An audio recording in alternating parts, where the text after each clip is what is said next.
প্রিয় বন্ধুরা, তোমরা কেমন আছো? আশা করি ভালো আছো। তোমাদের পরীক্ষা তো আর বেশি দিন নেই, তো সেই ভাবনা ভেবে তোমাদের চিন্তা দূর করার জন্য আমি ভূগোল বিষয়ের কিছু উত্তর সহ প্রশ্ন সাজেশান নিয়ে এসেছি, যেগুলো তোমরা 100% কমন পাবে। চলো বন্ধুরা, তাহলে আজকের ভিডিও আমরা শুরু করি। দেখে নিই সেই গুরুত্বপূর্ণ প্রশ্নগুলি কী কী। প্রথম বলেছে, বন্ধনী থেকে সঠিক উত্তরটি বেছে নিয়ে লেখো 1×3 = 3। প্রথম প্রশ্ন, ইরাকের একটি তৈলখনি হল ঘাওয়ার, কিরকুক, সাফানিয়া, ওমর। উত্তর হবে কিরকুক। 2 নম্বর প্রশ্ন, অপসূর অবস্থান উত্তর গোলার্ধে শীত, গ্রীষ্ম, শরৎ না বসন্ত ঋতুতে হয়। উত্তর হবে গ্রীষ্ম ঋতুতে হয়।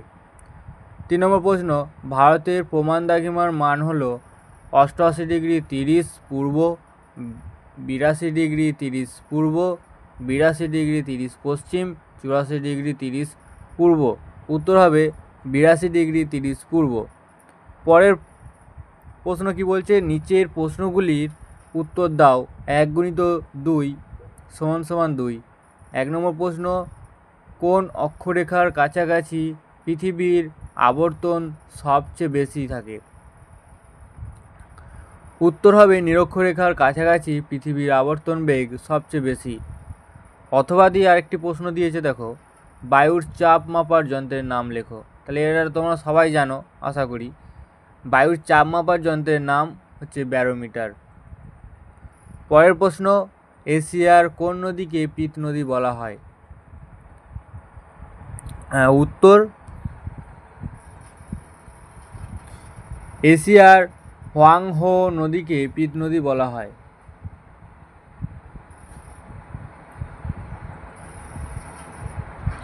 আবার দেখো আরেকটি প্রশ্ন দিয়েছে অথবা দিয়ে, কাকে চীনের ধানের গোলা বলা হয়? উত্তর হবে হুনান প্রদেশকে চীনের ধানের গোলা বলা হয়। পরের প্রশ্ন কি বলছে, অনধিক 30 শব্দে যে কোনো একটি প্রশ্নের উত্তর দাও। 2×1 = 2। প্রথম প্রশ্ন বলছে, মধ্যরাত্রির সূর্যের দেশ কাকে বলে? উত্তর, উত্তর গোলার্ধে মার্চ থেকে জুলাই এই সময়ে Canada, Alaska, Denmark, Norway, Sweden, Iceland এর অনেক জায়গা থেকে স্থানীয় সময় অনুযায়ী গভীর রাতে দিগন্তরেখায় সূর্যকে দেখা যায়। তাই এই অঞ্চলকে মধ্যরাত্রি সূর্যের দেশ বলে।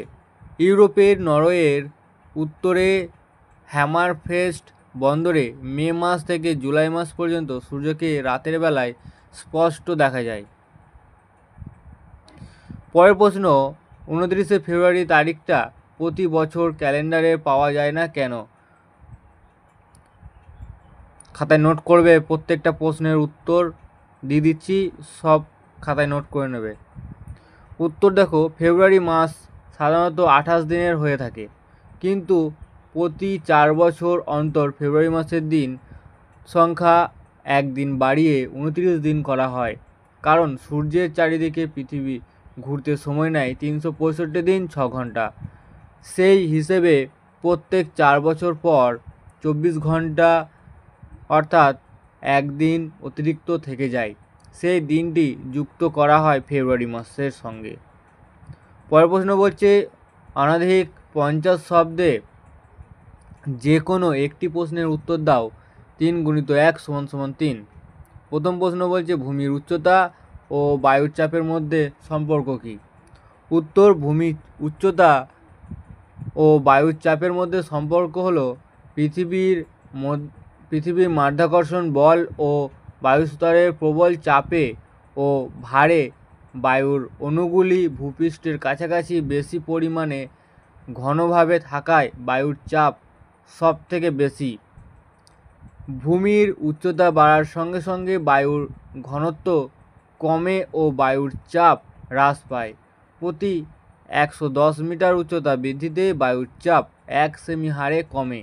আবার প্রতি 300 মিটার উচ্চতা বৃদ্ধিতে বায়ুর চাপ 34 মিলিবার হারে কমতে থাকে, যার জন্য পর্বত আরোহীরা অক্সিজেন সিলিন্ডার নিয়ে যান। 2 নম্বর প্রশ্ন বলছে সমচাপ রেখার 3টি বৈশিষ্ট্য লেখো। উত্তর, সমচাপ রেখার বৈশিষ্ট্যগুলি হলো: 1 নম্বর পয়েন্ট, এতে বায়ুচাপের পরিমাণ সমুদ্রতলের বায়ুচাপের সাপেক্ষে হিসাব করা হয়। 2 নম্বর পয়েন্ট, বায়ুচাপকে মিলিবার এমবি এককে দেখানো হয়।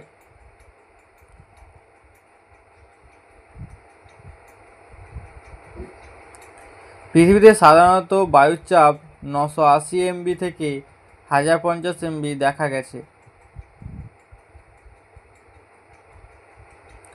পরের পয়েন্ট, সমচাপ রেখাগুলি পরস্পরকে স্পর্শ করে না।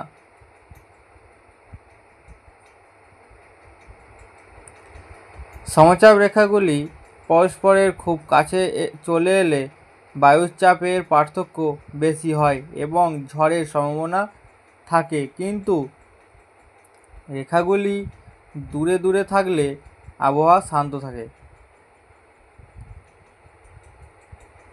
পরের প্রশ্ন কি বলছে, অনধিক 80 শব্দে যে কোনো একটি প্রশ্নের উত্তর দাও। 5 × 1 = 5। টোকিও শিল্পাঞ্চলের সমস্যাগুলি কি কি? টোকিও শিল্পাঞ্চলের সমস্যাগুলি হলো: 1 নম্বর পয়েন্ট, প্রত্যেকটা প্রশ্নের পয়েন্ট হিসেবে আমি দিয়ে দিচ্ছি, বড় প্রশ্নগুলি তোমরা খাতায় নোট হিসেবে করে নেবে। 1 নম্বর পয়েন্ট, টোকিও জাপানের রাজধানী, বিশ্বের বৃহত্তম জনবহুল শহর ও গুরুত্বপূর্ণ শিল্পকেন্দ্র। অত্যাধিক জনবহুলতার কারণে এখানে নতুন শিল্প স্থাপনে সমস্যা সৃষ্টি হয়। 2 নম্বর পয়েন্ট, জমির অপ্রতুলতা শিল্পের সম্প্রসারণ ও শিল্পকেন্দ্র স্থাপনের অন্তরায়। 3 নম্বর পয়েন্ট, টোকিও শহর ঘনবসতিপূর্ণ বলে পরিবহন ব্যবস্থার সীমাবদ্ধতা দেখা যায়। 4 নম্বর পয়েন্ট, পূর্বে স্থাপিত কলকারখানা থেকে পরিবেশ এত বেশি দূষিত হয় যে নতুন শিল্প স্থাপন করা প্রায় অসম্ভব হয়ে পড়েছে। 5 নম্বর পয়েন্ট, জাপান অধিকাংশ শিল্প কাঁচামাল ও খনিজ আকরিক বিদেশ থেকে আমদানি করে, তাই কাঁচামালের পরিবহন ব্যয় অত্যন্ত বেশি এবং বিদেশের ওপর নির্ভরশীলতার কারণে দেশের অর্থনীতি ক্ষতিগ্রস্ত হয়।